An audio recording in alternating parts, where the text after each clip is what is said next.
ผ่านการทดสอบความฟิตแล้วกลับมาลงสนามได้อีกครั้งครับมีเปลี่ยน2ตำแหน่งด้วยกันนะครับวิงแบ็กส่งธรรมดาไม่แก้ได้ครับโรนัลโดอีสโก้ตัดสินใจยิงครับบอลตรงกรอบแต่เบาครับรับสบายนะครับอูโกโยริสเริ่มเจอกับความกดดันนะครับซีเดนซีดานรอด้วยครับอีสโก้ครับโยนเข้าไปแล้วมาได้มงได้ลูกข้ามคานไปเยอะครับประชาขึ้นมาเป็นเรอัลมาดริดที่ครองบอลแล้วก็เดินหน้าบุกได้มากกว่าจ่ายแล้วไม่รู้กันกับโทนี่โครสครับโอ้แล้วเปิดมาได้สวยครับแฮร์รี่เคนจะให้เอริกเซนเสียบอลเลยครับมาแล้วลูกนี้ก็ยังตัดได้นะครับสุดท้ายแล้วแฮร์รี่เคนได้โอกาสชิปลูกนี้นะฮะกะจะเล่นงานฟรานซิสโกกาซิยาด้วยลูกชิปแต่บอลมันไม่สูงพอครับ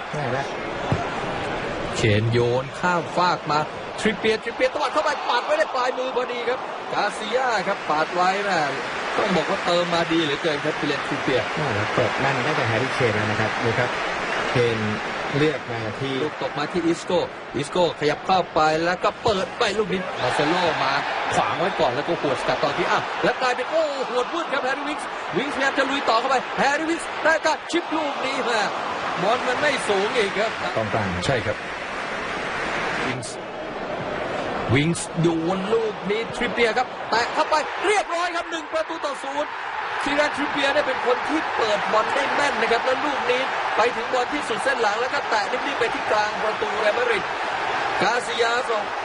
นะครับออกมาปัดไม่ทันละเดลลี่ครับเป็นคนเข้าฮอสได้สำเร็จครับสเปอร์ขึ้นนำแล้วครับ1-0ถือว่าพลาดเหมือนกันครับฟรานซิสโกกาซิ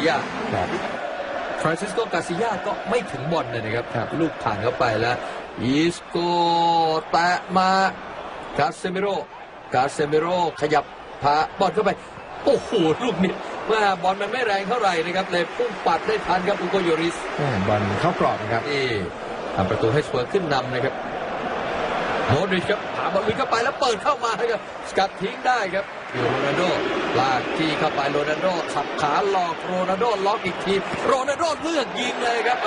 โดนปลายมือของอูโกโยริสครับลูกเตะมุมของเรอัลมาดริดเป็นโอกาสจ่าแจ้งของโรนัลโดนะครับดูนะครับนำ1-0เบนเซม่าให้ไปแล้วเปิดมาโรนัลโดยิงก่อนโอ้โหบอลมันไปตรงตัวอูโกโยริสพอดีเลยครับเลยเซฟได้ดูครับจังหวะนี้คือล้ำทั้งชิปเปียนะครับบังอยู่โรนัลโดเปิดบอลฉลับนิดนึงแล้วมาตกที่มาสโลตวัดลัดบอลโดนเคลียร์ทริปเปียออกครับลูกอาลีกระโดดให้แฮร์รี่เคนยิงเลยครับเป็นคนยิงได้ทุกท่าจริงๆครับแฮร์รี่เคนเนี่ยเราเล่นอย่างเข้าทางด้วยใช่ครับเปิดลูกฟรีคิกให้เรอัลมาดริดโรสเปิดมาได้มงเช็ดนิดเดียวโอ้โหโรนัลโดนะครับมงเช็ดแล้วเสลบขวางอยู่อีสโก้มาซ้อนอีกคนโอ้โหหาบอลหลุดไปได้ครับทริปเปียจ่ายลูกนี้ซิซูโอ้โหแต่ว่าแต่ไปที่แฮร์รี่เคนยิงติดครับโอ้ซุปเปอร์เซฟครับกาซิยาแฮร์รี่เคนนะครับได้โอกาสยิงแต่สูสีกันเลยครับขันกันตลอดและตอนนี้เรอัลมาดริดบุกมาฮากิมิให้เบนเซม่ายิงตะวันลูกนี้เพื่อนร่วมทีมชาติฝรั่งเศสอย่างโยริสไม่พลาดครับก็ถ้ามีการที่เกิดขึ้นแป๊บเดียวเนี่ยก็เหมือนสเปอร์กับเรอัลมาดริดครึ่งหลังเริ่มสิและแฮร์รี่เคนพยายามพาบอลแบกมาผ่านชูเกอร์มอสเปิดมาติดลูก้าโมดริชเดลลี่แต่งต่อยทีเดลลี่เลือกยิงโอ้โหแล้วบอลฉลับกลายเป็นดีสำหรับสเปอร์ไปเลยครับเดลลี่ครับคือลูกนี้ถ้าทิศทางเข้ากรอบอยู่แล้วก็ถือเป็นการทำประตูครับแล้วเหมาคนเดียว2 ประตูไปแล้วครับสเปอร์ออกนำห่างเรอัลมาดริด2-0ต้องจับมาที่สุดของมอสนั่นโอกาสที่จะลงไปเยอะเลยครับแล้วสกัดไว้สกัดไม่ดีเท่าไหร่ครับโอ้โหไปโค้งมาครับอิสโก้และได้มงแล้วลูกนี้ยังไม่ได้ครับโอ้โหแล้วยิงอีกทีได้หรือไม่ได้ครับยิงยังไงก็ติดครับโอ้โหเล่นสเปอร์แน่นไปหมดครับที่หน้าปากประตูครับเรอัลมาดริดยังส่งบอลเข้าไปสู่ก้นตะข่ายไม่นี่คือตำนานของเรอัลมาดริดครับมีนายโชเฟเนสมาแฮร์รี่เคนจ่ายมาคือเซนเอริกเซนยิงเรียบร้อยครับ3-0โอ้โหสุดยอดจริงๆครับการบุกสวนขึ้นมาของโทมัสเมอร์และเอริกเซนครับยิงลูกนี้ฟรานซิสโกกาซิยาพยายามจะออกมาปิดไม่ทันจริงๆครับ3-0ไปแล้วครับโอ้โหไปกันใหญ่นะครับก็เปลี่ยนตามตำแหน่งนะครับเอาตัวที่เก่ากว่า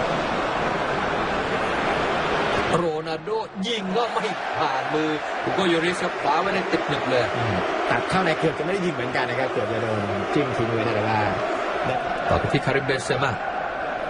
สเปอร์ลงไปรับแน่นเลยครับในเขตโทษตัวเองเบนเซม่ามงอย่างนี้ก็ไม่มีปัญหาไปอีสโก้แต่ให้มาเซโลคืนกลับมาอีสโก้ยิงแล้วบอลฉลับอย่างนี้มุสซาซิโซโกแต่ให้คริสเตียนเอริกเซนยิงหลุดก่อนนอกกรอบไปเยอะแฮร์รี่เคนกลางมือบอกแม่มาเซโลให้มาโทนี่โครสเปิดโรนัลโดไม่ถูกนี่แฟนรุ่นเยาว์คนนี้ยาวข้ามมาให้เอริกเซนวันนี้แฮร์รี่เคนยังยิงไม่ได้เลยนะครับและลูกนี้ก็ไปถึงแฮร์รี่เคนอีกครับอิสโก้อีกคนหนึ่งเอาเป็นบอลค่ามาอยู่ราวนะครับคิเลนทริปเปียโยนาโอ้โหมีโอกาสเป็นแฮตทริกฮีโร่ครับเดเล่ลี่แต่มงทันนำ 3-0 ไม่น่าจะส่งผลอะไรแล้วนะครับแต่เข้าซ้ายแล้วก็โยนไปลูกนี้มงสกัดได้แล้วไม่ยอมให้บอลออกครับมาซิโร่แล้วโขกลูกนี้โอกาสครับยิงเรียบร้อยครับโรนัลโดมายิงให้เรอัลมาดริดจนได้ครับแต่เท่ากับว่ายิงได้ทุกนัด4 นัดติดต่อกันในแชมเปี้ยนส์ลีกนี่แล้วครับบอลทำท่าจะออกหลังอาจจะดันมาซิโร่ขึ้นมาเล่นเป็นตัวรุกนะครับตอนนี้สกัดไม่ขาดครับมาซิโร่ยิงติดบอลไปติดกับซานเชสกาเซมิโร่ยิงมาบอลเข้ากรอบก็ยิงแต่เบามากครับโยริสรับได้สกุลเตะไหลไปคริสเตียโนโรนัลโดตั้งป้อมยิงเนี่ยโอ้โหรับได้ติดดึกเลยครับบุโกโยริสแล้วก็เสียทหารนะครับเข้าท่อนแขนมีเวียงเวิงไปดูกันหน่อยครับเดเบเล่มาเซโลกับไอ้มัดครอสเดเบเล่โอ้โหเดเบเล่นี่เข้าหนักตลอดผู้ตัดสินมีสิทธิ์จะแจกใบเหลืองเลยครับอย่างนี้แต่ตัวเขาก็ทำท่าว่าโดนอัดรัดเจ็บเหมือนกันครับโดนใบเหลืองครับมูซาเดเบเล่แล้วก็คริสเตียนเอริกเซนเปิดไปทำที่ว่างโล่งๆเลยครับโอ้โหช้าเกินไปเองเลยโยนขึ้นไปโยเรนเต้ได้ฟาวครับช่วยให้สเปอร์ได้ฟาวเซเบรามอสปรบมือประชดนิดนึงครับตัวยูริสแต่ขึ้นมาผู้ตัดสินครับเป่านกหวีดหมดเวลาครับทอตแนมฮอตสเปอร์ครับเอาชนะเรอัลมาดริดแชมป์เก่าได้อย่างสวยหรูครับ3-1